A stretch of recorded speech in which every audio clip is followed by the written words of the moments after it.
The smell of death lingered in the air long before the bells of Versailles tolled. On the morning of the 1st of September, 1715, the grandest palace in Europe stood eerily silent. Curtains were drawn, candles burned low, and the corridors, usually alive with the rustle of silk and the murmur of gossip, seemed frozen in a strange, suspended moment. In the king's chamber, the sun had finally set. Louis XIV, the ruler who had once declared "L'État, c'est moi," was gone. His body lay upon a gilded bed, draped in white, the stillness of his face a stark contrast to the force of will that had driven him for over 70 years.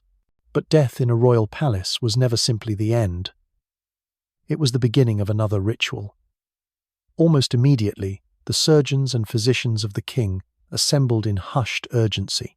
Their task was delicate, not just to preserve the body for burial, but to document, in precise and guarded language, the condition of the monarch at the moment of death. The room was heavy with the smell of incense meant to mask the odors of decay. Quills scratched across parchment. Metal instruments clinked in basins of water. Then came a moment of uneasy pause. As the embalmers worked, removing layers of embroidered linen and perfumed fabric, they found something that made them exchange silent, knowing looks. It wasn't the gangrenous leg that was expected. It was something deeper, older. A sign that the king's body had been battling an enemy long before the final illness took hold. The men bent closer, their whispers barely audible, their hands moving with deliberate care. Whatever they found would not be spoken aloud beyond these walls, not to the court, not to the people, and certainly not to France's enemies. To the world outside, Louis XIV's death would be framed as noble and serene, befitting the Sun King. But the truth was more complicated and far older than this moment. For decades, the man who embodied France's power had been hiding a secret, one that shaped the rhythm of his days, the very construction of Versailles, and the balance of European politics. 55 years earlier, in the spring of his reign, no one could have imagined such a frailty. In the 1662nd, Louis was a living god in the eyes of his court, tall for his time, with a powerful build, curling dark hair, and an unshakable grace. He seemed to be carved from the same marble that adorned his gardens. Versailles was not yet complete, but already it was becoming the symbol of his reign. A palace where every inch reflected his glory, every sightline and fountain designed to remind the world of his strength. And Louis knew the value of that image. Every morning he rose to the great theatre of the Lever, the royal awakening, a ritual in which favoured courtiers would be admitted to watch him dress. Every evening the coucher, the royal bedtime, performed with equal ceremony. His hunts were feats of endurance, his dances masterclasses in elegance. He was a man of infinite energy, or so it seemed. But even in those golden years, there were moments small, fleeting when the mask slipped. A missed hunt, explained away by pressing matters of state. A sudden change to the day's audience schedule, cloaked in vague excuses. A grimace quickly hidden as he shifted in his chair. These were dismissed by most as nothing. After all, kings had burdens. Yet within the tight inner circle, his physicians, his most trusted servants, a different truth was known. Louis had begun to suffer from a condition he refused to name aloud, a discomfort that was more than mere fatigue. It was not life-threatening, not yet, but it was deeply humiliating. In the rigid etiquette of court life, where the monarch's body was the body of France, any sign of weakness could be catastrophic. A falter in the king's step could ripple out into rumours, and rumours into political vulnerability. And so, the first layer of the great deception was laid. His physicians adjusted his schedule to avoid overexertion on bad days. His tailors altered his garments for comfort and concealment. Meals were carefully chosen to minimize certain symptoms. All the while, Versailles became more than a palace. It became a stage, built to control what the audience could see and what they could never guess. To the ambassadors from Spain, England, and the Holy Roman Empire, Louis was the very image of immortal vitality. But behind the mirrors and the golden doors, the king sometimes sat alone in the dark, fighting waves of pain. His pride burning hotter than the candlelight. The court could never know, not if the myth of the sun king was to endure. Still, whispers had a way of finding cracks. A lady-in-waiting noticed the king's prolonged absences after grand banquets. A valet, dismissed for insolence, spoke too freely in the taverns of Paris. A foreign diplomat sent a letter home in careful cipher, hinting that the sun, though dazzling, may harbour a shadow. But these murmurs were swiftly silenced. A subtle threat here, a generous pension there. Louis's reign would stretch on for decades, and the illusion would hold. Yet the enemy within him was patient. It did not need to rush. Over time, it would demand more secrecy, more elaborate deceptions, more energy than even a king could spare. It would force surgeons to invent new tools, architects to design rooms for convenience as much as splendor, and courtiers to perfect the art of seeing without noticing. On that September day in 1715, as the surgeons bent over the king's still form, they saw the final traces of that long battle. To them, it was confirmation of what they had known and hidden for most of their careers. To the rest of France, it would remain a mystery. And that is how Louis XIV, the Sun King, fooled not just his court, but an entire continent. What he hid was not a passing ailment, nor a simple wound. It was a condition that, if revealed, could have altered the course of French history. And it began far earlier than anyone outside his private chambers ever imagined. The year was 1661, and France stood at the dawn of a new era. Cardinal Mazarin, the man who had guided the kingdom since Louis XIV's childhood, was dead.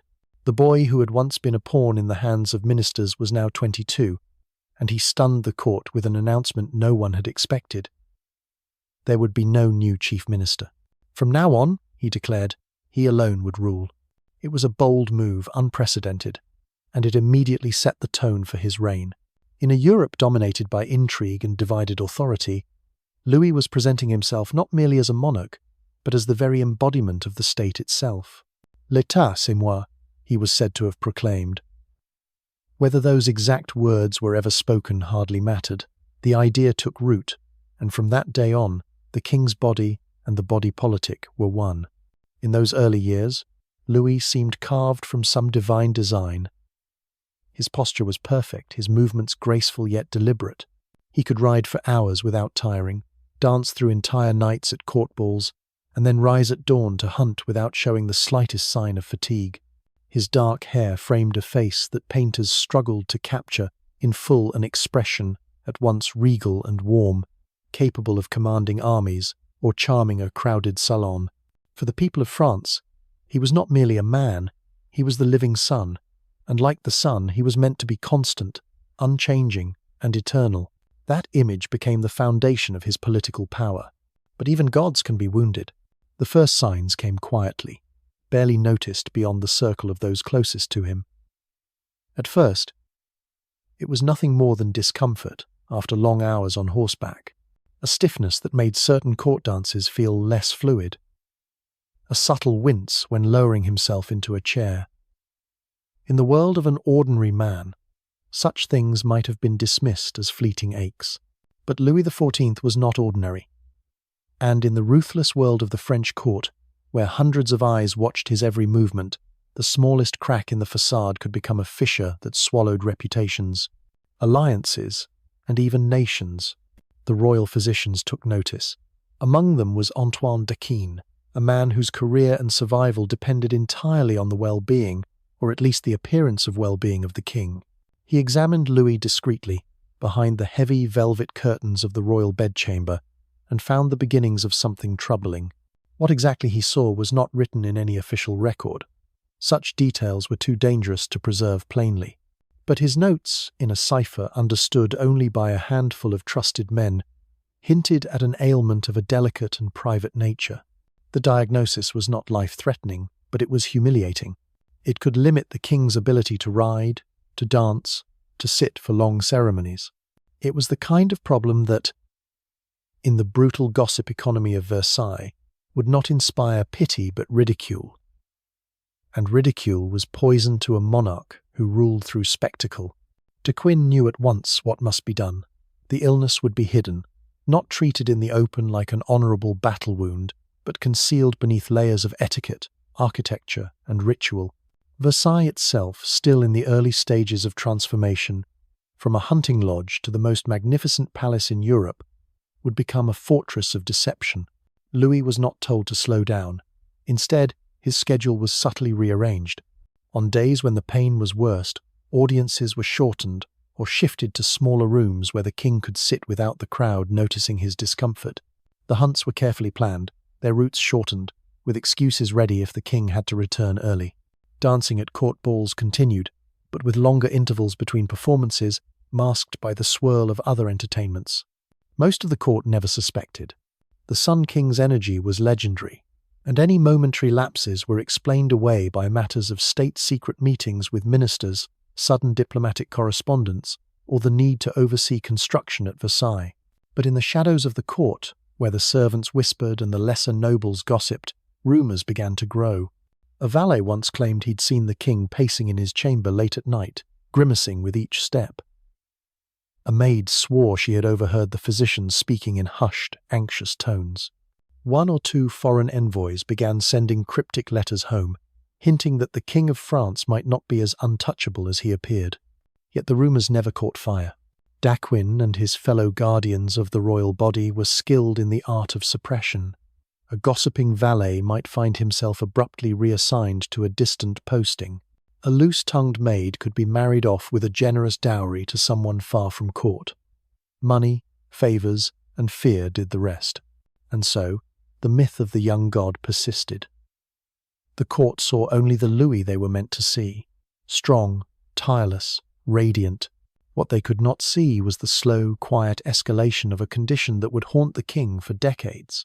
In time, it would demand more than careful scheduling and subtle interventions.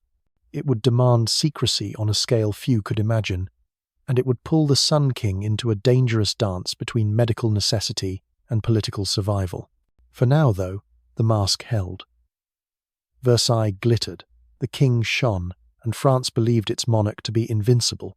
But within the velvet shadows of the royal bedchamber, the first real battle of Louis XIV's reign had already begun.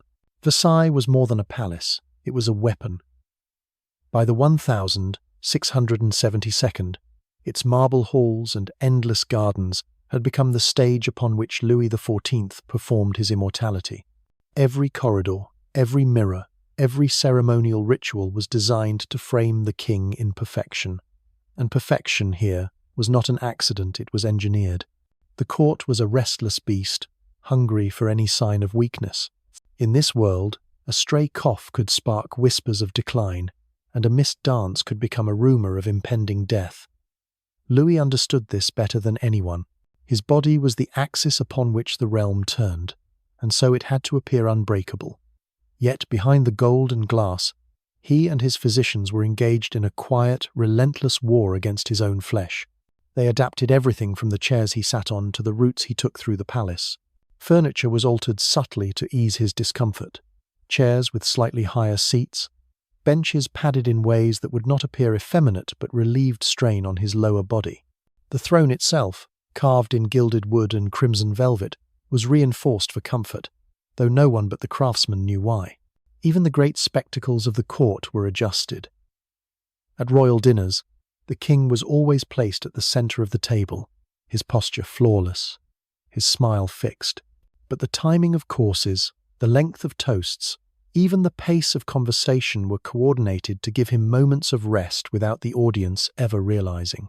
In the gardens, where he often walked with visiting dignitaries, routes were chosen with precision, avoiding overly long distances.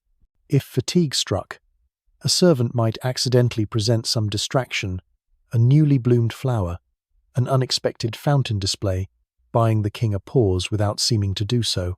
The illusion was total. To a visiting ambassador from Venice or Sweden, the Sun King seemed tireless, an almost supernatural figure who could ride, dine, and dance without limit. But in truth, every movement of this living god was choreographed down to the smallest detail. Behind closed doors, the strain was mounting. The ailment that had begun as a discomfort now brought sharper pangs. Louis sometimes gritted his teeth in the middle of an audience, willing himself not to shift in his seat. The ritual of the lever, his morning rising, was preserved at all costs, for this was the sacred moment when courtiers believed they witnessed the king's vitality firsthand. But on the worst mornings, the performance began hours before the audience arrived, with physicians tending to him in absolute secrecy, so that when the doors opened, not a hint of his discomfort remained. These deceptions required absolute loyalty from those in the know. The inner circle of attendants became more than servants. They were actors in a political theatre, trained to ignore what they saw and to play their roles without error. The king's body was both their greatest asset and their greatest liability. And then there were the painters. Portraits of Louis XIV were dispatched across Europe to reinforce the myth, the tall, broad-shouldered monarch, the plume of his hat defying gravity, his legs strong beneath silk stockings. The artists, under royal instruction, painted not the man before them, but the idea of him. Every wrinkle was softened, every trace of fatigue erased. These portraits were not likenesses, they were weapons in the war of perception. The secrecy extended even into written records. Medical notes were coded, symptoms described in vague or misleading terms. A slight indisposition might mean days of near immobility. A successful treatment might mean nothing more than a temporary reprieve.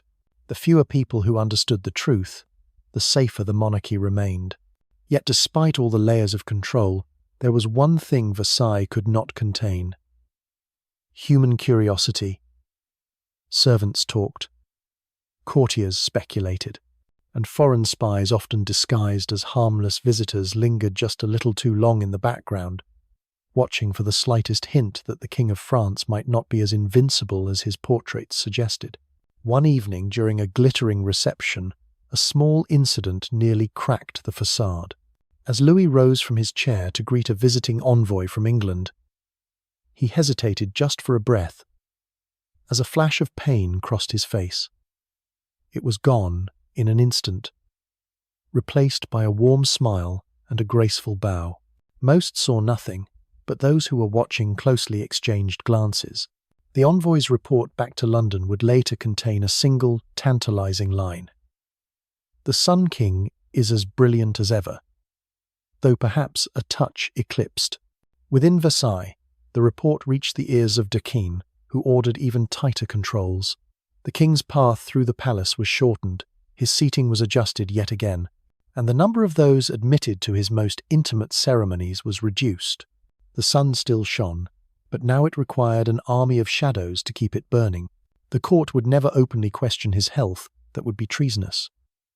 But in the gilded silence of Versailles, where appearances were everything, the whispers were beginning to multiply. What none of them knew was that the king's condition was not merely inconvenient. It had a name, a cruel and persistent name, one that carried both physical agony and social disgrace. And in the 17th century, it was a diagnosis that no ruler would ever dare to speak aloud. In the 17th century, a king's body was not his own. It belonged to the state, to the church, and to the idea of France itself. Every heartbeat, every breath, every step he took was tied to the stability of the realm. If the monarch faltered, so did the nation.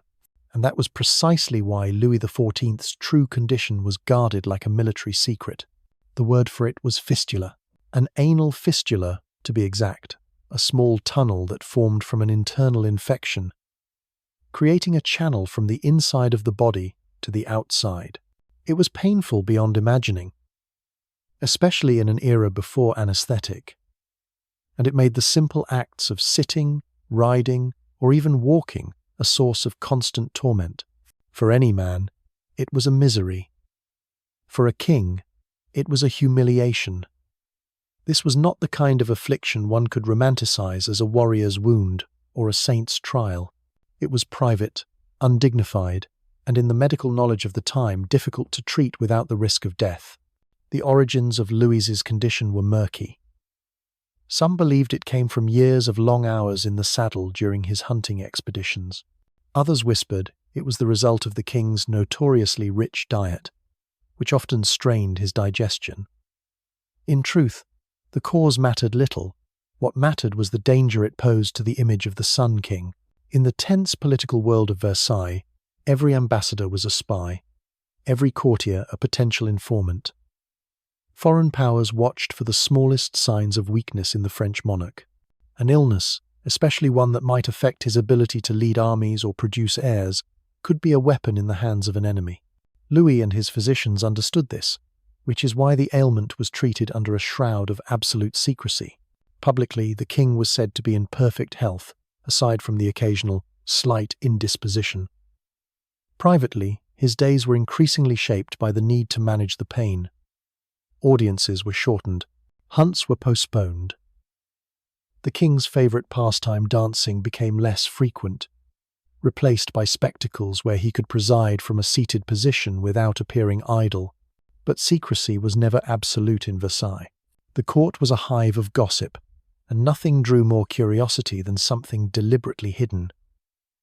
Servants noticed the king's absences after long banquets. Attendants whispered about the physician's visits at odd hours. Some claimed to have seen the king walking with a stiffness he could not quite disguise.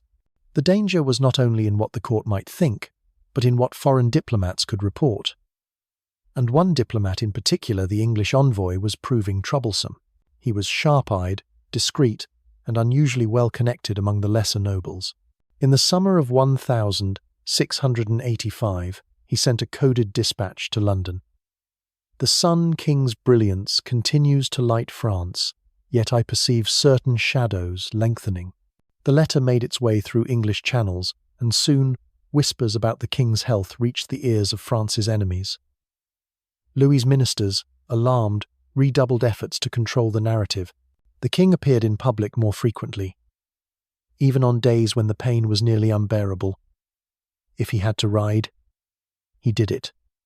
If he had to dance, he danced, always smiling, always radiant, his suffering hidden behind a mask of effortless grandeur.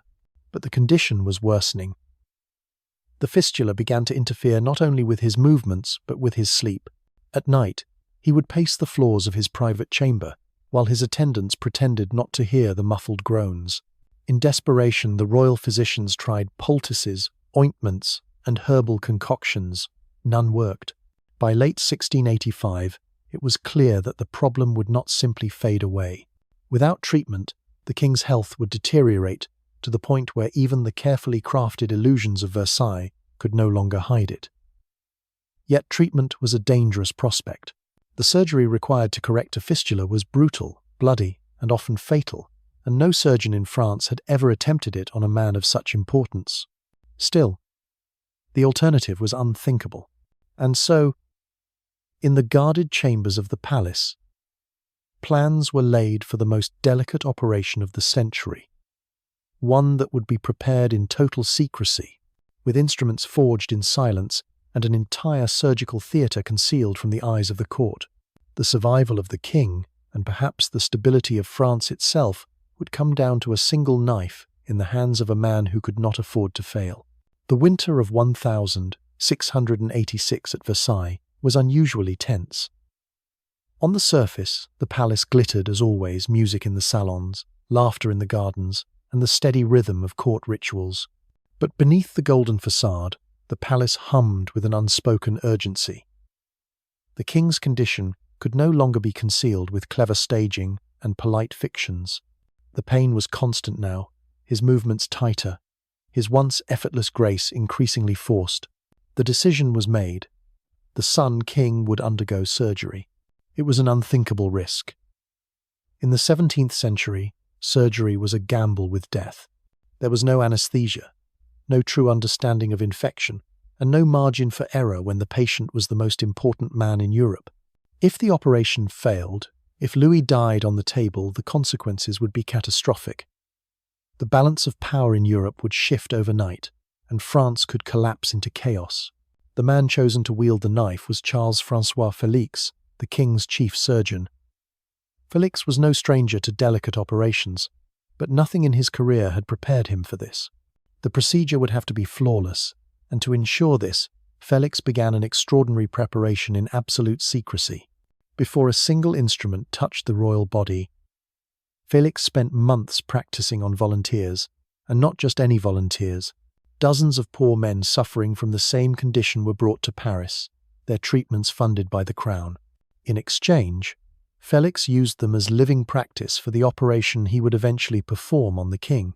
It was brutal training, but by the time spring came, Felix's hands knew the exact angle, depth, and motion needed for the cut. The instruments themselves were specially made, slender, curved blades forged in silence by the royal blacksmiths, their purpose known only to a handful of men. They were polished until they gleamed, then hidden away in a locked case. On a warm June morning in 1686, the palace prepared for the event as if for a clandestine battle. The king's private chamber was transformed into an operating space. Heavy curtains blocked the windows. Buckets of hot water and linens stood ready. Priests waited outside to offer last rites, a precaution no one dared speak aloud. Louis himself faced the ordeal with the stoic pride that had carried him through decades of rule. He knew the danger, but to flinch would be to admit weakness, even to the few allowed in the room. Dressed in a simple linen shirt, he lay on the prepared bed as Felix, his face set in grim focus, took his position. The procedure began without fanfare. There was no chloroform to dull the agony, only the strength of will to endure it. The first incision drew a sharp gasp from the king, his knuckles whitening as he gripped the edge of the bed. Outside the chamber, courtiers waited in a silence so deep they could hear the faint sounds of movement within. Minutes passed like hours. Inside, Felix worked quickly, but with meticulous care, cutting, draining, and cleaning the wound with the precision of a man who knew that a single hesitation could kill both patient and surgeon in different ways. The king did not cry out, though sweat soaked his hair and his breathing came in harsh bursts. When it was over, Felix stepped back, his hands trembling slightly. The operation had been a success. The wound was dressed, the instruments set aside, and the king, pale but alive, allowed himself a faint, triumphant smile. The risk had paid off. News of the surgery was carefully managed. Officially, the king had been treated for a minor discomfort, and the details were left vague. In the streets of Paris, however, the people learned enough to know their monarch had undergone something dangerous and survived. The success was celebrated not only as a triumph of medicine, but as a testament to the Sun King's strength. Felix was rewarded lavishly for his skill. A fortune in gold, land, and a title.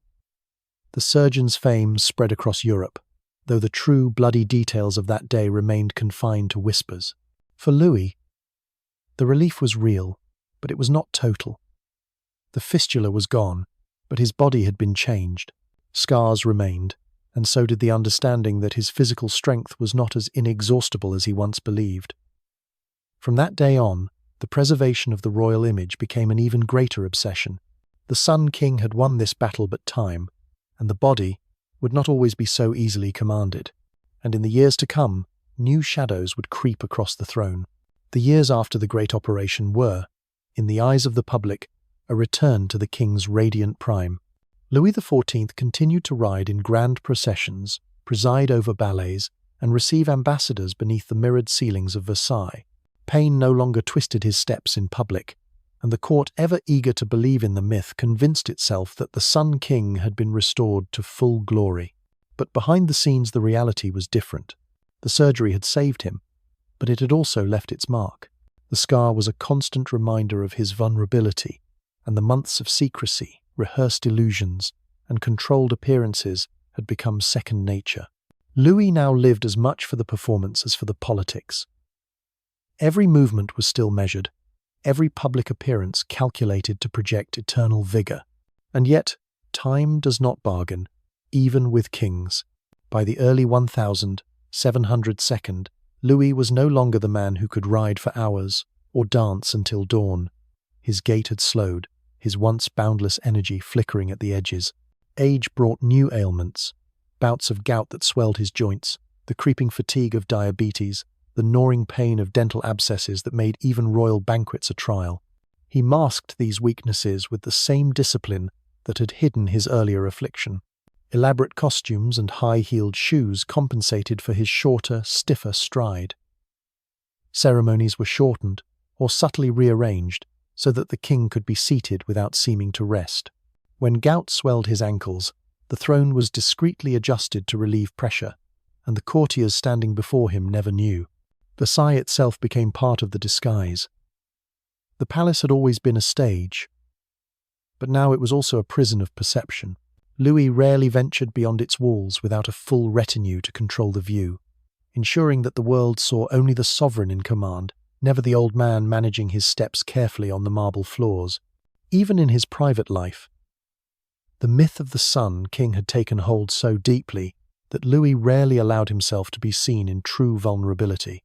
Only his most trusted physicians and a handful of loyal attendants were permitted into the small hours of his life, when he sat alone in his chamber, rubbing his swollen joints, or praying quietly for the strength to endure the next day's obligations.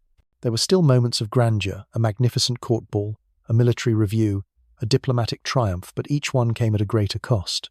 After such events, he would retreat to his rooms, the weight of the wig and regalia stripped away, his breath shallow from the effort of maintaining the facade. The courtiers who had cheered his vitality never saw the toll it took, nor the dark, exhausted silence that followed. And yet, Louis clung to these performances, perhaps even more fiercely than before. For he understood something that few dared to speak aloud. The Sun King was no longer a man. He was a symbol, a living embodiment of France's glory. If that symbol faltered, the kingdom's enemies would pounce, and the people's faith would waver. As the new century advanced, wars and famines strained France. Political rivalries sharpened. Louis's body, once a pillar of unshakable authority, was now propped up by ritual, secrecy, and sheer willpower. His enemies abroad whispered of his age, his frailty. At home, some began to wonder what would happen when the sun finally set. But Louis XIV was determined that when that day came, it would come on his terms. He would not fade quietly. He would not retreat into obscurity. If his reign was to end, it would end in full splendor. The court still dazzled, the people still awed. The illusion would hold even as the shadows deepened. And so, in the final decade of his life, the Sun King prepared for what would become his greatest performance, the last masquerade.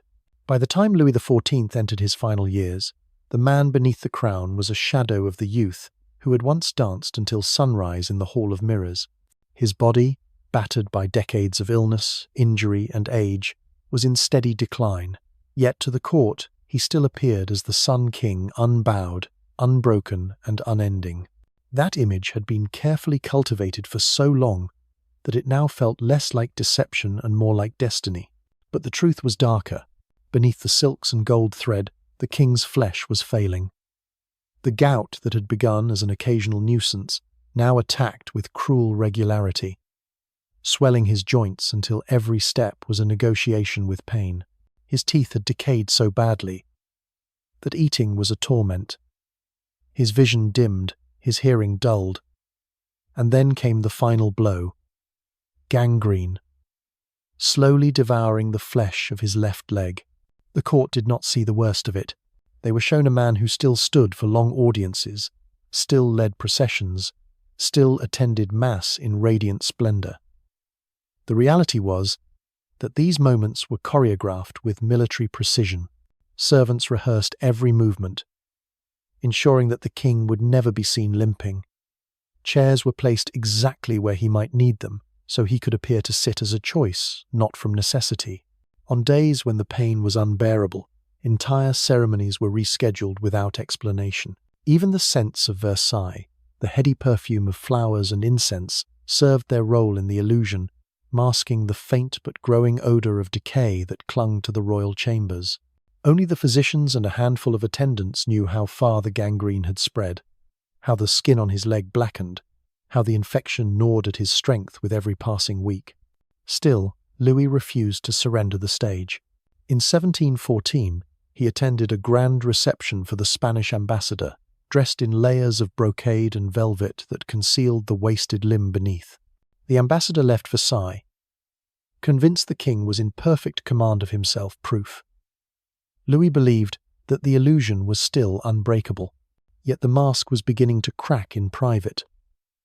In the quiet of his chamber, he would sit for hours, staring into the middle distance, his leg propped to dull the pain. He confessed to his confessor that he felt the cold hand of God drawing him nearer. The priests urged him to rest, but Louis had no intention of letting the court see weakness. In August 1715, the pain became unbearable. The gangrene had advanced beyond hope. Surgeons could do nothing. Amputation was out of the question for a man of his age and condition. Still, the public rituals continued. Though now they were shorter, his voice softer, his movements slower. One final time, Louis gathered his court for a display of power. Dressed in gold-embroidered robes, he stood beneath the vaulted ceilings of Versailles and spoke of France's strength, her future, and the eternal brilliance of the monarchy. Those present swore later that he looked every inch the Sun King, his face lit by candlelight, his bearing unshaken. They could not see the agony running like fire through his leg, nor the way he collapsed into a chair the moment the doors closed. It was his last true performance. Within days, he took to his bed, unable to rise. The court, sensing the inevitable, fell into a hush. Priests came and went. The smell of decay was now so strong that even incense could not hide it. The king's chamber, once the centre of the world, became a place of whispered prayers and muffled footsteps. But even in these final moments, Louis XIV maintained his dignity. He summoned his heir, the young Louis XV, and spoke with calm authority about the duties of kingship. "Do not imitate me in the taste I have had for building," he advised. "Live at peace with your neighbours." They were the words of a man who had built an empire on spectacle, now speaking plainly of the burdens beneath the crown. The Sun King was dying, but the court would remember the light, not the shadows, and when the final moment came, they would see only the mask he had chosen to wear. On the morning of the 1st of September, 1715, the Sun King's light finally went out. Louis XIV, who had ruled France for 72 years, lay still in his bed at Versailles, his once magnificent frame reduced by illness and age. Outside his chamber, courtiers gathered in tight clusters, speaking in low voices. The news was not yet official, but the silence of the palace told them what they needed to know. Custom dictated that the king's body be prepared for embalming. Surgeons entered the chamber, their tools laid out on linen-covered tables.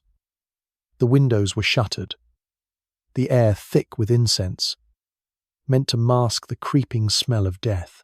They worked with steady hands, recording their findings in the formal language of medicine, though not all details would make it to the official record. What they saw confirmed what only a few had known for decades. The scars from the great operation of 1686, the lingering effects of gout, the withering flesh where gangrene had claimed his leg. These were the marks of a man who had fought a private war against his own body, while never letting the world see him falter. They were the physical truth behind the most carefully maintained illusion in Europe. Yet when the announcement of his death was made, it told a different story. The court proclaimed that Louis XIV had passed away peacefully, in dignity, having lived a life of unmatched vigour. In the gardens, people wept openly, not for the man they had never truly known, but for the symbol he had become. In the years that followed, the myth persisted. Painters immortalized the youthful Sun King. Historians praised his energy, his power, his unshakable command. The secret of his long illness, the humiliating condition that had plagued him for decades, remained hidden in coded medical notes and private memoirs, unknown to the public for generations. It was only centuries later, when scholars began piecing together the fragments, that the truth emerged. Beneath the gold, the velvet, and the towering wigs was a man who had suffered in silence, who had endured relentless pain for the sake of an image. A man who had ruled not just through armies and treaties, but through the theatre of his own body. The story of Louis XIV's secret illness is more than a medical curiosity. It is a reminder of the price of absolute power and of the lengths to which rulers will go to protect the myths that sustain them. The Sun King's light shone brilliantly, but it was never without shadows, and perhaps that is the final truth of his reign. That power is not just about strength, but about the ability to hide weakness so completely that, even in death, the illusion remains. If you found this hidden chapter of history fascinating, imagine how many other stories are still buried beneath centuries of silence. I dive deep into the forgotten, the forbidden, and the dark corners of the past. So if you want more, make sure to like this video, subscribe, and turn on notifications so you never miss the secrets time tried to erase. Thanks for watching, and remember, history is never as clean, bright, or honest as they told you in school. Sometimes, the truth hides in the shadows.